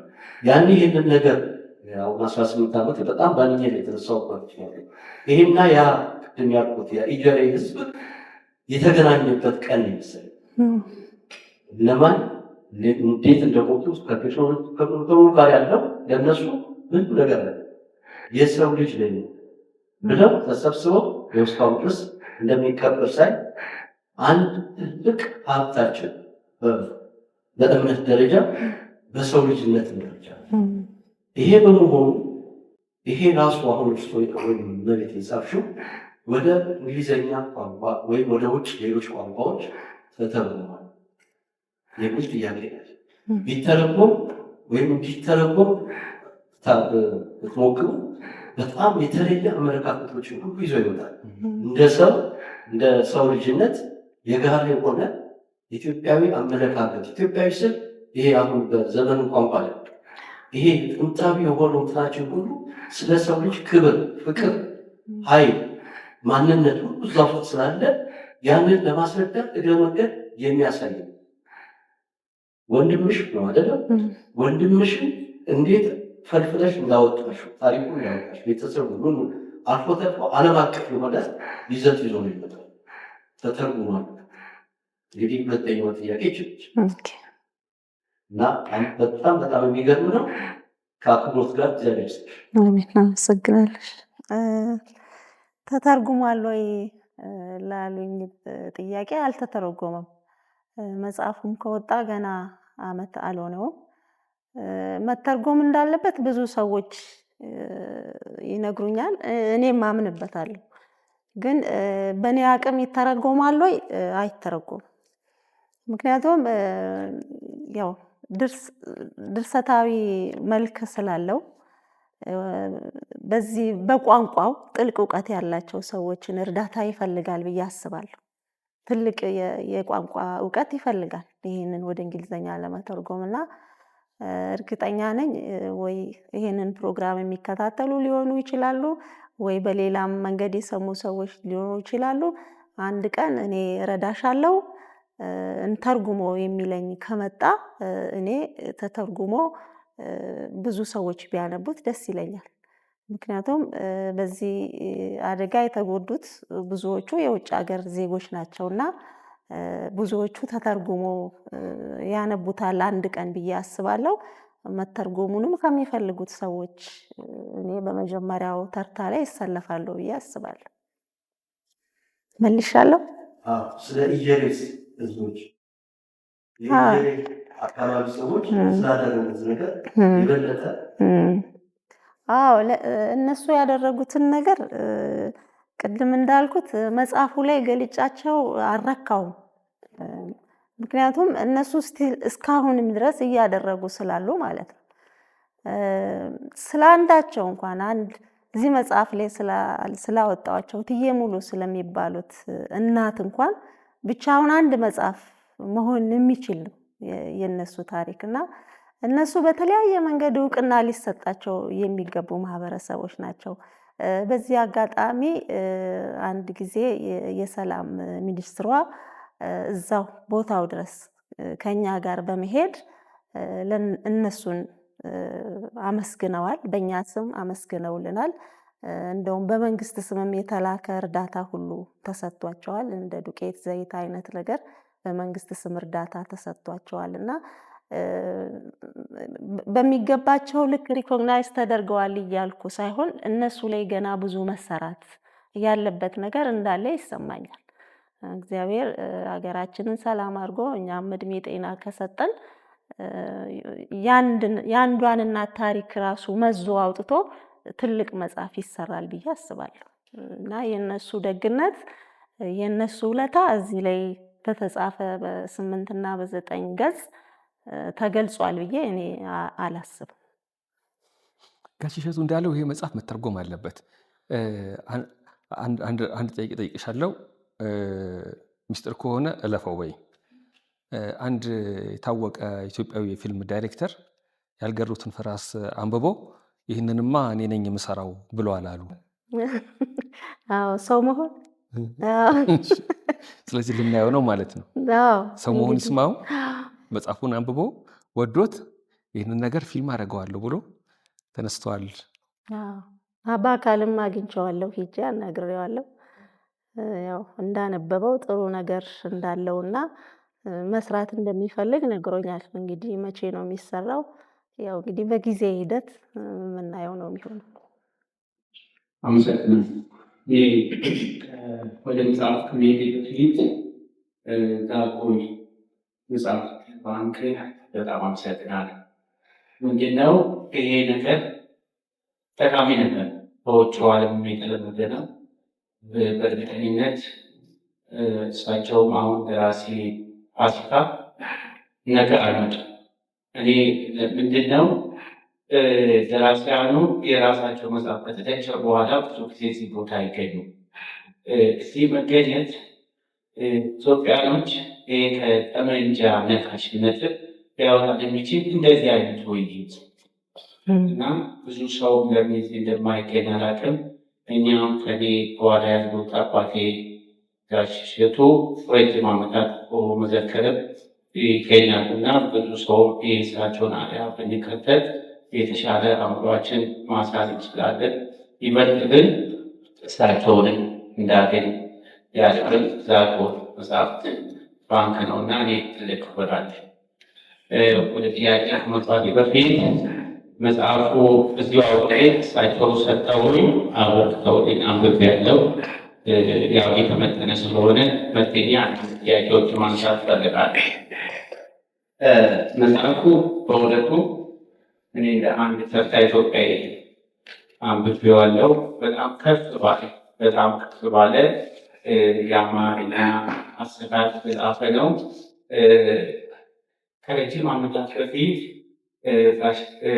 ስብሐት ስለዚህ ፍቅር እስከ መቃብር መጽሐፍ አንዳንድ የሚወራ ነገሮች ስለነበሩ የራሳቸው ታሪክ የሚለውን ነገር እሳቸውን ጠይቄ በእርግጥም አምባሳደር አዲስ አለማየሁ መጽሐፉ እንደዚህ አይነት ታሪካዊ ይሆናል ብለው እንዳልገመቱ ግን በግልጽ ባይናገሩ ታሪኩ የፊውዳሊዝም ወደው የራሳቸውን ታሪክ እንደሆነ ነፍሳቸውን ይማር ጋሽ ስብሐት ተረድቻለሁ። ምናልባት ይህ መጽሐፍ ለብዙ ኢትዮጵያ ልክ እንደ ፀሐይ ብርሃን የሚፈጥር መጽሐፍ በጣም ጥሩ አጻጻፍ ስልት ነው። ምናልባት ግን አንዳንድ ቦታ ላይ የፖለቲና የሚመስል ነገር ማለት ያነሳል። ዋናው እንግዲህ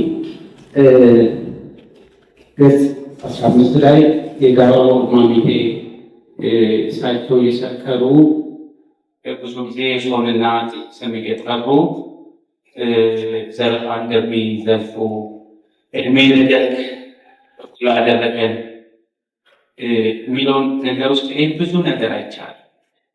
ምናልባት እነዚህ ኢትዮጵያኖች እኛ የማይገባንን ነገር ወስደንባቸው ይሆን ብዬ አስባለሁ። ማለት ለዚህ ራሱ መጠቀፍ ወይ ካምፕ ወይ ደግሞ ወዲያ ቋሞት ያወጣዋል የሚባለው ምናልባት የማይገባንን ነገር ወስደን ወደዚህ አልባሌ ነገር እንዲሰማሩ አድርገን የሆነ ብዬ ጥያቄ አለ። ሌላው አንድ ምንድን ነው ይሄ ኢትዮጵያኖች ብዙ ጊዜ እዚህ ላይ እማማ ቃሊቲ ወይዘሮ ሙሉ በጣም ኢትዮጵያኖች በጣም ጥብቅ የሆነ ቤተሰብነት መጠራራት እኔ እሱ ትክክል ነው ብዬ ብዙ ጊዜ በፈሰሰ በሚፈሰው እንደዛ ፈሳል ብዙ ሰው እንደዛ እንደሚል እንጂ አይደለም። ይህ ትክክል አይደለም። ትክክለኛ ለምንድን ነው እንደዛ ምለው? ጠርቶ የሚያበላን ሰው ነው እንጂ የምንጠራው የጎማ ወርቅ እናት አንጠራ። ቡና የሚያጠጣን ሰው የምናጠጣው እንጂ መልሶ ሊጋብዘን ማይችለው ሰው ስንጠራ ለምሳሌ ብዙ ጊዜ በደፈናው ራሳችን የምንሰጠው ግምት ወደ ተሳሳተ ማንነት ወስዶና የሚለው አንዷ ግን መጨረሻ ላይ ሞክራል። እሺ ስለ ማሚቴ ገጽ 15 ላይ ማሚቴ ጎረቤት ነን። መጽሐፉ ላይ ጠቅሼዋለሁ። ደርግ ከወረሳቸው ከአባቴ ቤቶች ውስጥ አንደኛውን ቤት ቀበሌ አከራይቷት የምትኖር ሴት ናት ማሚቴ። እናቴን ትሰድባለች።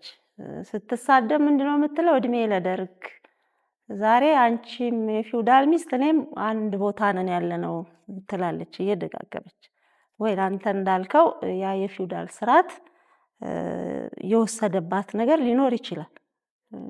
ወስዶባታል በትክክል ምንም ጥያቄ የለውም። ግን እኔ ያኔ ሳይሆን አሁን ላይ ሆኜ ሳስበው ያንን የወሰደባትን ፊውዳሉ የወሰደባትን ነገር ደርግ መልሶላታል ወይ? ምክንያቱም እኔ ሰዓት አንድ አይነት ላይፍ እንደምትኖር ነበረ ማስበው። በፊትም ለአባቴ ቤት ክራይ ትከፍል ነበር። ከዛ በኋላ ከአባቴ ነጥቆ የቀበሌ ቤት ከወሰደ በኋላ ለቀበሌ ቤት የቤት ክራይ ትከፍላለች። ከዛ ደግሞ የማሚቴን ኑሮ አሁን ላይ ቁጭ ብዬ ሳስበው የተጨመረላትን ነገር ወደ እኔ ህሊና ሲመጣ አይቼው አላውቅም። የለም የተጨመረላትን ነገር።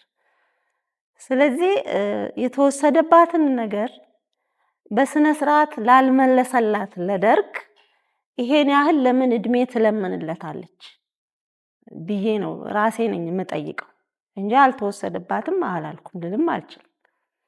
ግን ለምን እድሜ ለመነች ለደርግ? ምን ተሰጣት በደርግ ስርዓት? እኔ በልጅነቴ በደርግ ስርዓት ዳቦ ለመግዛት በእንትን ነው በኮታ ነው በቤተሰብ ነው። ሌሊት ሄደህ ልትሰለፍ ግድ ነው። ጨው ለመግዛት ትሰለፋለህ፣ ስኳር ለመግዛት ትሰለፋለህ። እዛ ሰልፍ ውስጥ ማሚቴ ያለች። ስለዚህ ያንን ነው የምጠይቀው። እና ያው መጨረሻ ላይ ቅድምም እንዲሁ ከእንትኑ በፊትም ጠይቀኸኛል የማሚቴ መጨረሻ ብለህ። ከዛ ማሚቴ ጸቡ ተጋጋለ። ትልቅ ወንድሜ ይሄን ስድቡን መቋቋም ያልቻለው ወንድሜ ሲገርፋት የማሚቴ ባል ዘሎ ወጥቶ ተኮሰ።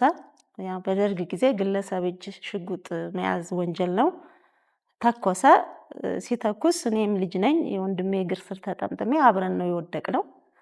ከዛ ሁለታችንን የገደለ መስሎት ከዛ አካባቢ ጠፋ።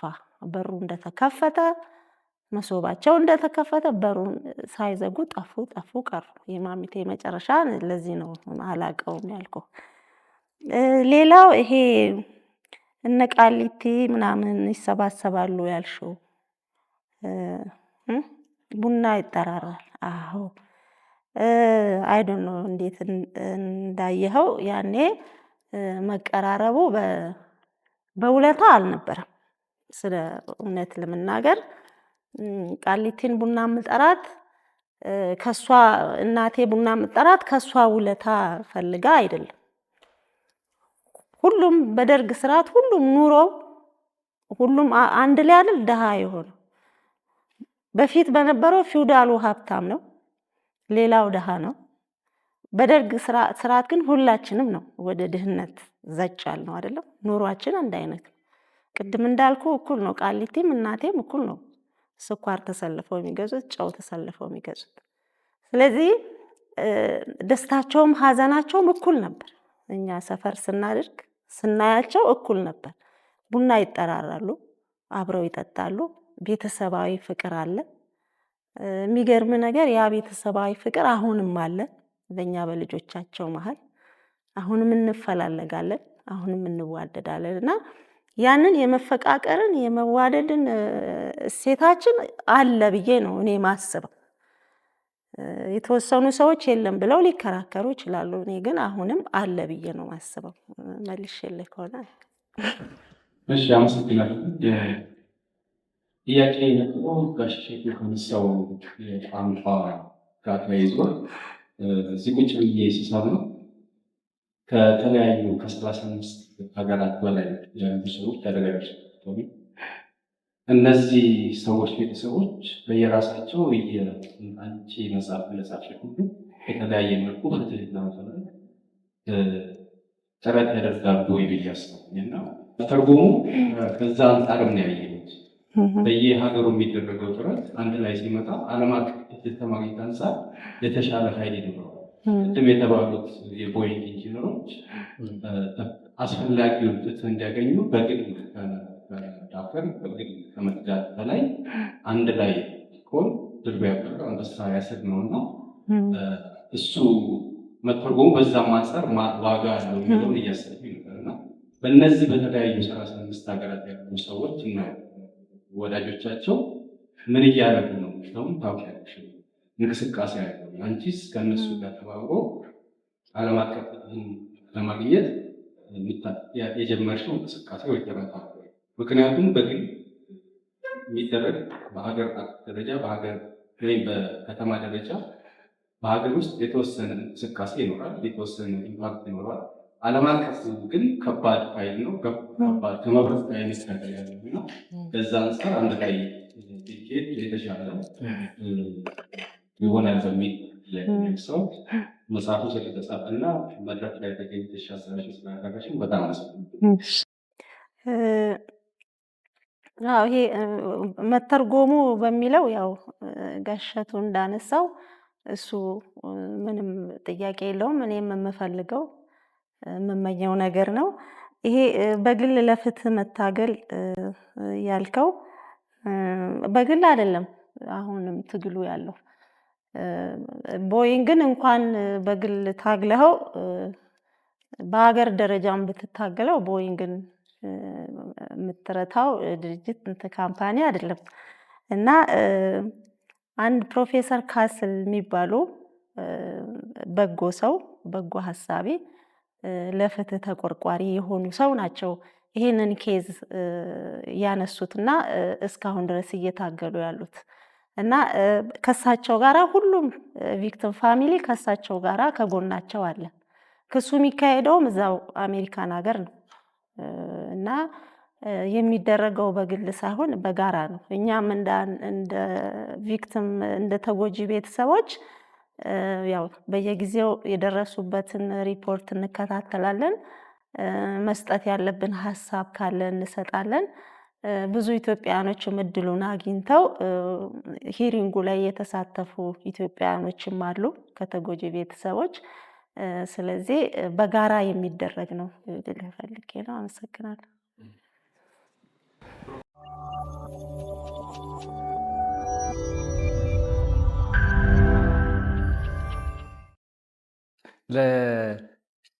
ይህ ለ80 ቀን የተጻፈውን ማስታወሻ አንብበው ነው ይሄ ነገርማ መጽሐፍ መሆን አለበት ብለው አስገብተው ቃል አስገብተው ይህንን ያልገሩትን ፈረስ መጽሐፍ እንድናነብ ምክንያት የሆኑት። እንደገመቱት እንደጠበቁት ሆነ።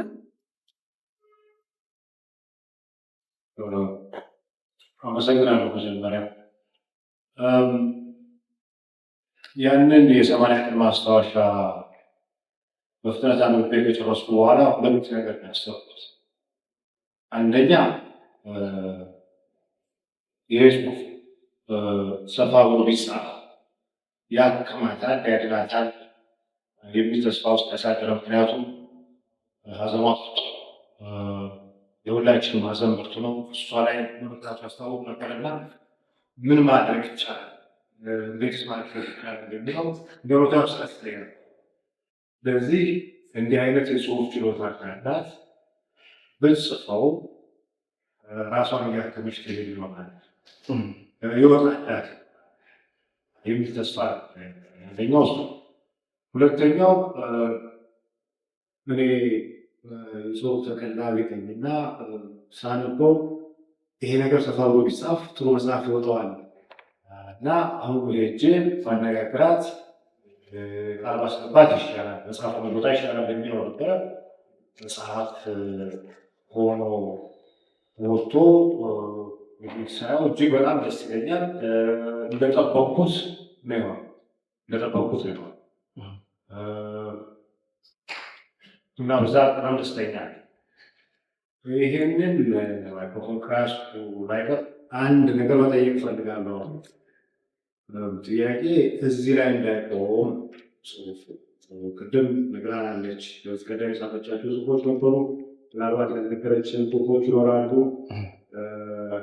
እንደ እውነቱ ከሆነ የሚያድግ ጥጃ ከገመዱ አይደለም የሚባለው እና በደንብ ያገሩትን ፈረስ የጽሁፍ አቅሟን አሳይቶናልና አቅምሽን አሳይቶናልና ታች ጋር በጣም ሊነገር ይችላል። በአደባባይ እንደገና ሁለተኛ ጥያቄ ያቀርባሉ ነው። ቅድም ቀዳሚ ተናጋሪዎች ጠየቁት የእንግሊዝኛውን ጉዳይ የፊልሙ ጉዳይ እንዳለ ሆኖ አሁንም ብርሽ እንግዲህ ከራፖቱ እንደወጣ በትኩሱ ሌላ ጽሁፍ ልታሏል ስልን ብትጽፊ ይሻል።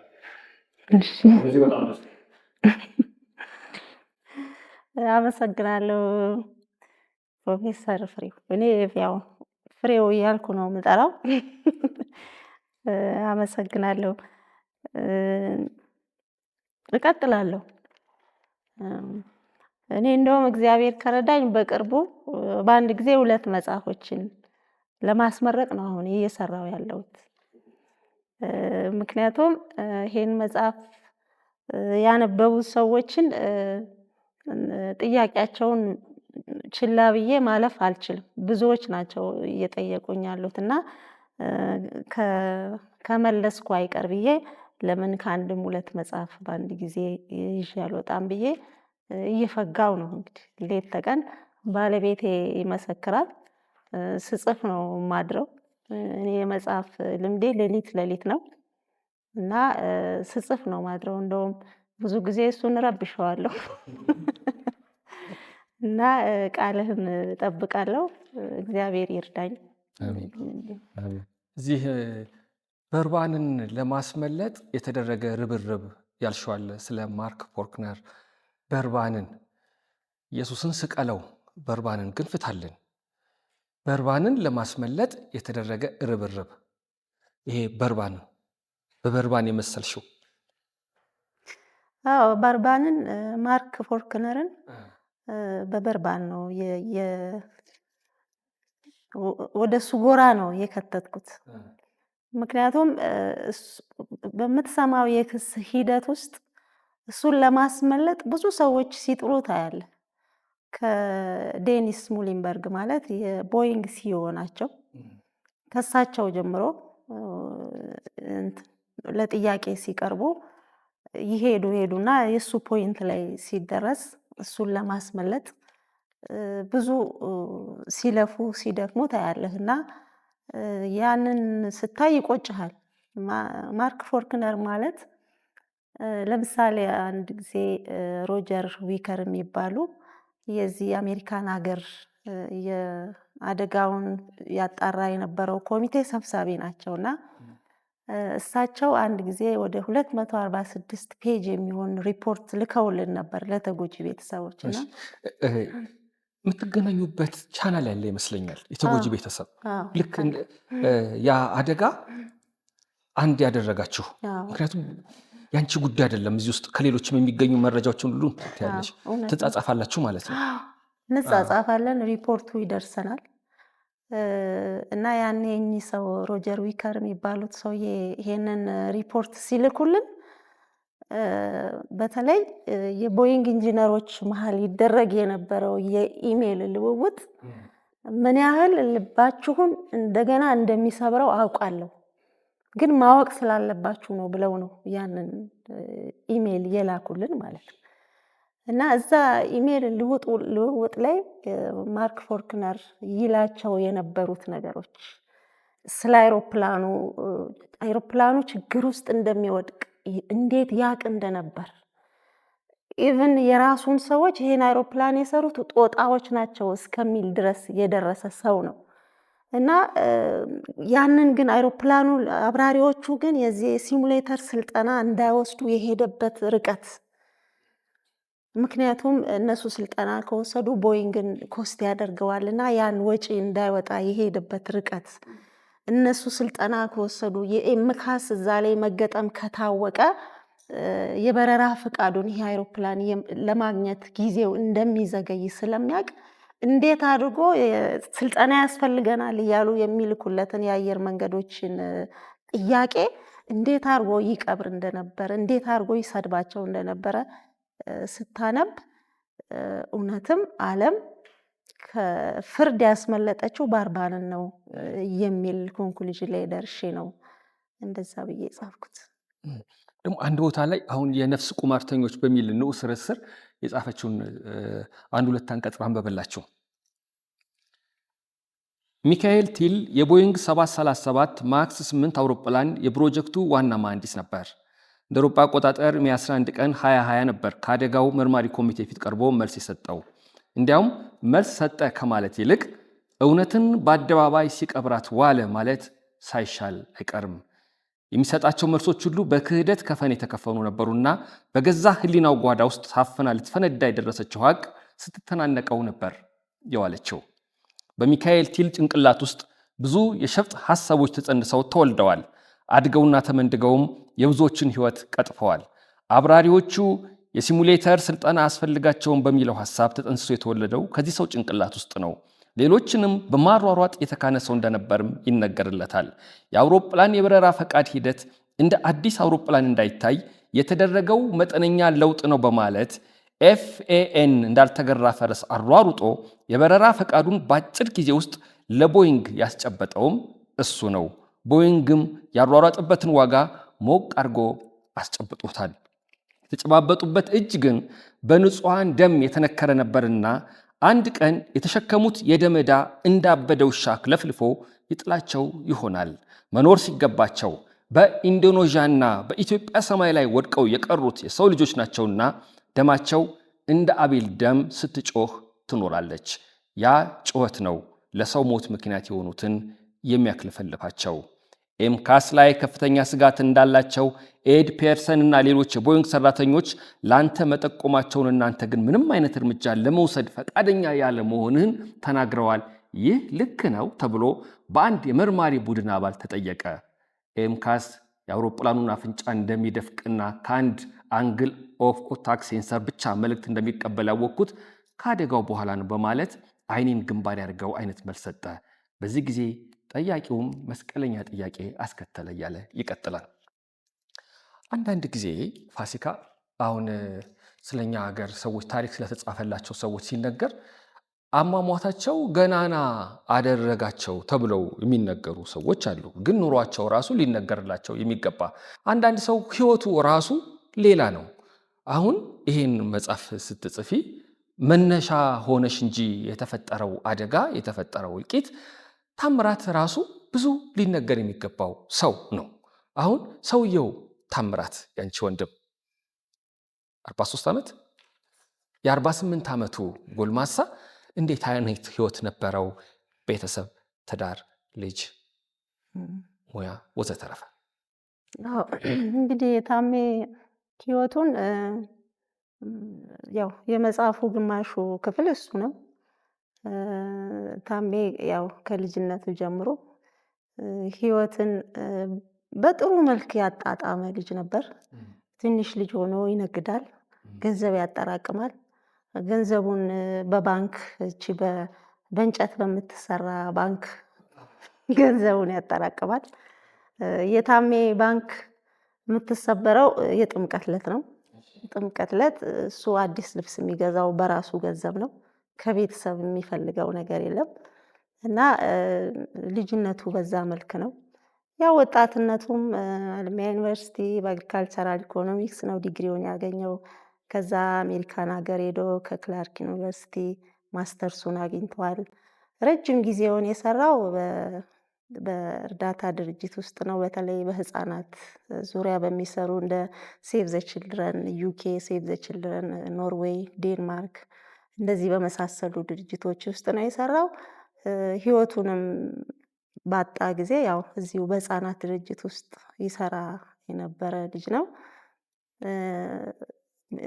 ትዳር ያው የመጀመሪያ ትዳሩ ባለቤቱ አንድ ልጅ ሴት ልጅ ወልዳ ነው የሞተችው። በሱ በጣም ልቡ የተጎዳበት ጊዜ ነበር። ስኬትና ስብራት የሚል አንድ ምዕራፍ የተጻፈው በዛ ዙሪያ ነው። ከዛ በኋላ ሁለተኛ ትዳር መስርቷል። ወንድ ልጅ አለው፣ አሜን ይባላል። አሁን አሜሪካ ሀገር ዩኒቨርሲቲ ትምህርቱን እየተማረ ነው።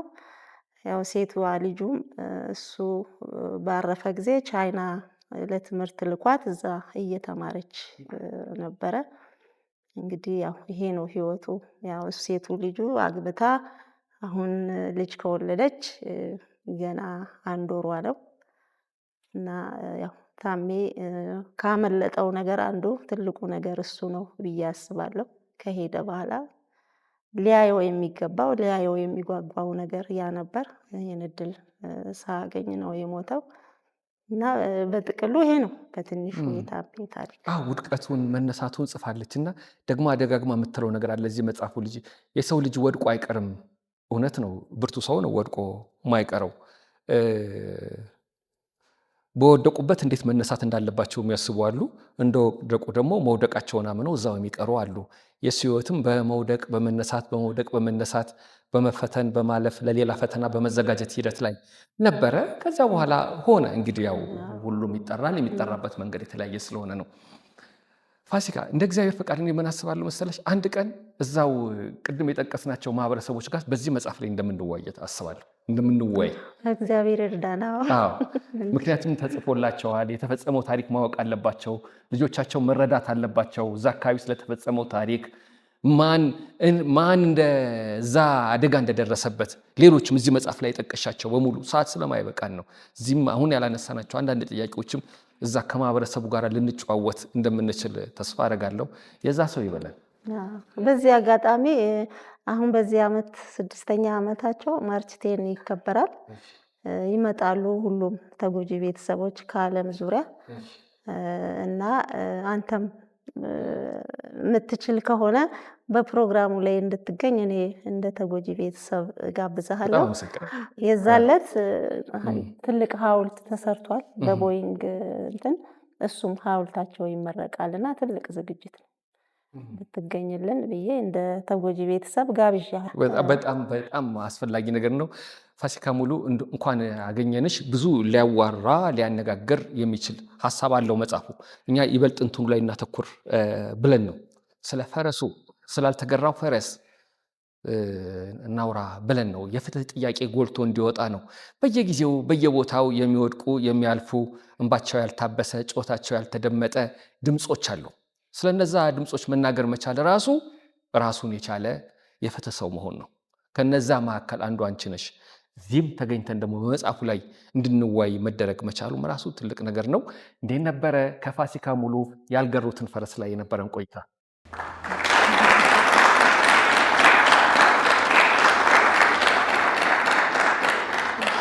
እናመሰግናለን።